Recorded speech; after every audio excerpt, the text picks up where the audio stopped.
Wakil Menteri Kesehatan Dante Saxono Harbuono mengatakan masalah sumber daya manusia akan menjadi salah satu poin yang dibahas dalam Simposium International Code of Medical Ethics (ICOM) pada 4-5 Juli di Jakarta. Dalam pembukaan ICOM 2022 di Jakarta pada Senin, Dante menyebutkan kehadiran World Medical Association (WMA) sangat penting untuk membahas berbagai isu di bidang kesehatan. Salah satunya adalah kurangnya sumber daya manusia, khususnya dokter di Indonesia. Tidak hanya itu, WMA juga akan mengangkat masalah kode etik di dunia medis serta pengobatan. Bagi Dante, simposium ini pada akhirnya akan melibatkan banyak pemangku kepentingan. Pertemuan ini akan mendukung transformasi kesehatan terutama di bidang SDM, di mana mutu kedokteran akan semakin lebih terjamin sehingga masyarakat kedokteran bisa memberikan sumbangsih di dalam dunia nyata yang lebih baik lagi di masa yang datang. ICOM 2022 mengangkat tema tentang peran ID dan WMA dalam membuat standar, etika, dan profesionalisme kedokteran. Fokusnya adalah melihat isu-isu yang sedang berkembang di dunia dan penerapannya pada kode etik internasional. Ketua Umum PBID M. Adib Humaydi mengatakan ICOM bertujuan untuk mendiskusikan apa yang sedang berkembang di dunia kedokteran dan melihat kembali standar kode etik internasional yang sudah ada. Nantinya hasil simposium akan diterapkan pada standar kode etik dan profesionalisme kedokteran. Menurut Adib, masalah kesehatan yang terjadi di Indonesia tidak jauh berbeda dengan di belahan dunia lainnya. Jadi ini saya kira menjadi satu poin untuk kita mereview dengan perkembangan yang saat ini terjadi ya. Tadi disebutkan artificial intelligence, terus kemudian social media dan sebagainya tadi itu. Jadi itu kita sebenarnya memperkuat dan tentunya kondisi yang ada di Indonesia saya kira sama di seluruh dunia. Pembukaan ICOM juga dihadiri oleh Gubernur DKI Jakarta Anies Baswedan. Dari Jakarta, Maria Sisilia, Putri Hanifa, Kantor Berita Antara, mewartakan.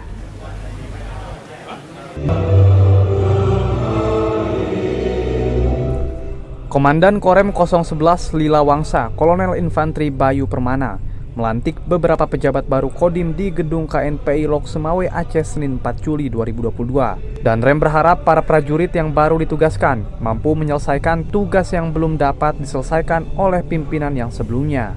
Seperti di wilayah jajaran Kodim 0103 Aceh Utara, dan Rem mengharapkan pihak Kodim dapat mengawal serta membantu pembangunan Waduk Krung Kerto yang ditujukan untuk mengatasi banjir di wilayah Aceh Utara. Saat ini pengerjaan proyek waduk telah rampung mencapai sekitar 80%.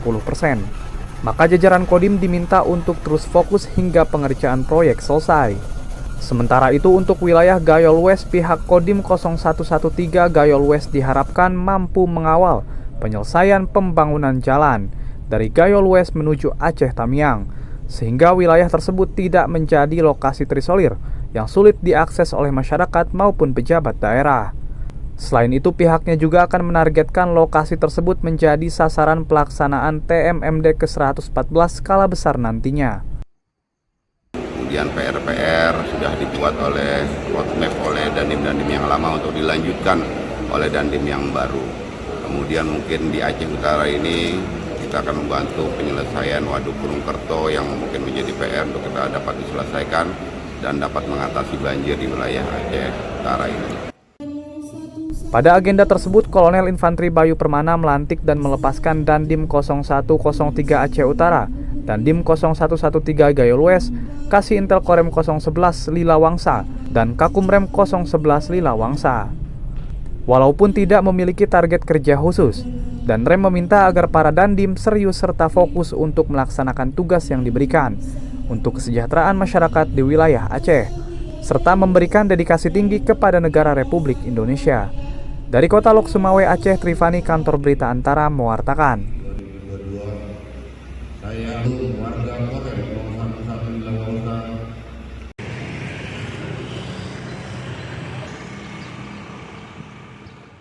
Pelabuhan Kalianget di Kabupaten Sumeneb, Pulau Madura, Jawa Timur, menjadi pintu gerbang bagi mobilitas masyarakat kepulauan di sekitarnya.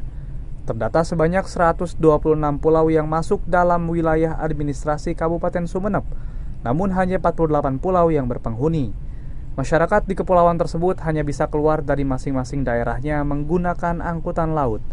melalui pelabuhan Kalianget untuk selanjutnya bisa melanjutkan mobilitas ke berbagai belahan bumi lainnya. Terdapat 2 dermaga di pelabuhan yang konon dibangun sejak masa kolonial Belanda itu, yaitu dermaga selatan melayani penyeberangan dari dan menuju pulau-pulau yang terdekat dengan daratan Sumeneb yang dikelola oleh Dinas Perhubungan atau Dishub Kabupaten setempat. Dermaga utara melayani penyeberangan dari dan menuju pulau-pulau terjauh dengan daratan Sumeneb yang dikelola oleh PT Pelabuhan Indonesia atau Pelindo.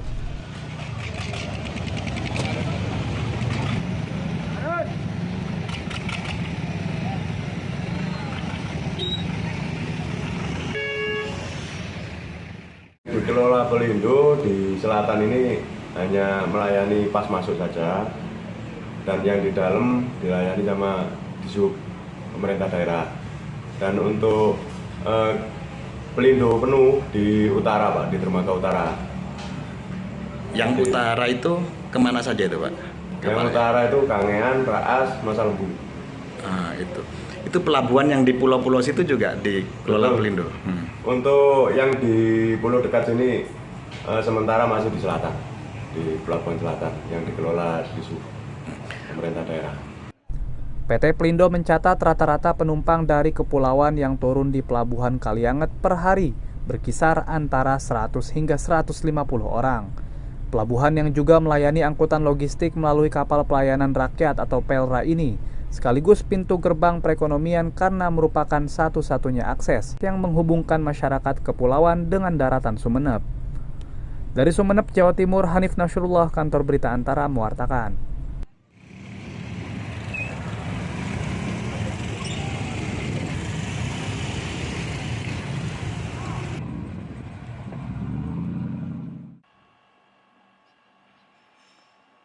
Kelompok intoleran dan radikal berusaha memanfaatkan pandemi COVID-19 sebagai momen untuk mendelegitimasi pemerintah, utamanya melalui media sosial. Hal itu terjadi di berbagai negara, termasuk Indonesia.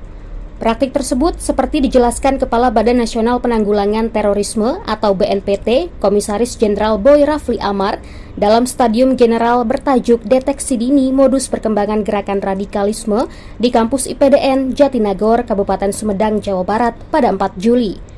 Utamanya terjadi di masa awal pandemi, saat ada kelompok yang anti terhadap vaksin COVID-19 menyebarkan kabar palsu atau hoaks via medsos. Indonesia sendiri sangat berpotensi menjadi sasaran mereka, mengingat dari 273 juta jiwa penduduknya, 202 juta orang diantaranya merupakan pengguna internet, yang 80% dari mereka memiliki akun medsos dan merupakan generasi milenial dan generasi Z. Untuk itu, perlu program-program kontranarasi terhadap mereka, termasuk peran dari Praja IPDN dalam mendeteksi dini modus kelompok-kelompok tersebut.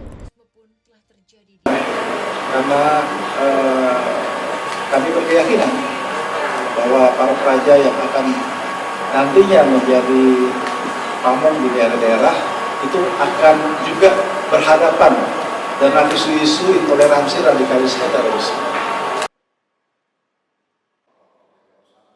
Upaya penanggulangan terhadap aksi kelompok teror pun imbuh Boy juga dalam menjaga rangkaian konferensi tingkat tinggi G20 yang akan digelar di Bali pada pertengahan November mendatang, di mana pihaknya akan berkolaborasi dengan TNI, Polri, dan pemerintah daerah untuk mewujudkan Indonesia yang aman dan damai.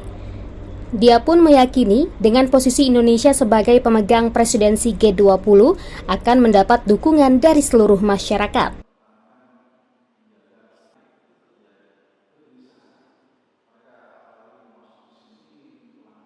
Dari Kabupaten Sumedang, Jawa Barat, Dian Hardiana, Kantor Berita Antara, mewartakan.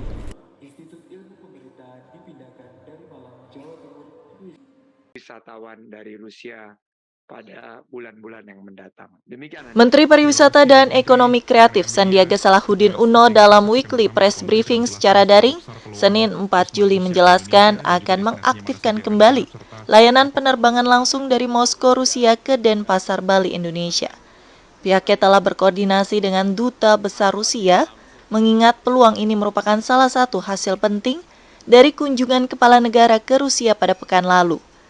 Menurutnya, Rusia adalah pasar potensial lantaran wisatawan Rusia memiliki referensi berlibur berstandar perjalanan dengan fasilitas mewah dan masa tinggal yang lama. Kami langsung berkoordinasi dengan Duta Besar Rusia dan beliau menyempatkan hadir di Kemenparekraf untuk mengkonfirmasi pembukaan penerbangan langsung dari Moskow ke Denpasar. Dan ini kita harapkan bisa kita hadirkan sebagai wujud tindak lanjut konkret dari kunjungan Bapak Presiden ke Rusia. Lebih lanjut, ia menjelaskan sebelum pandemi, wisatawan asal Rusia berada pada peringkat keempat kunjungan terbanyak ke Pulau Dewata dengan jumlah rata-rata antara 300 hingga 400 ribu orang per tahun. Turis Rusia juga termasuk dalam 10 besar kunjungan ke Bali selama pandemi. Dengan demikian, maskapai penerbangan asal Rusia, Rosia Airlines, diharapkan dapat mengisi jadwal penerbangan langsung antara Moskow dan Denpasar selama 3 kali seminggu.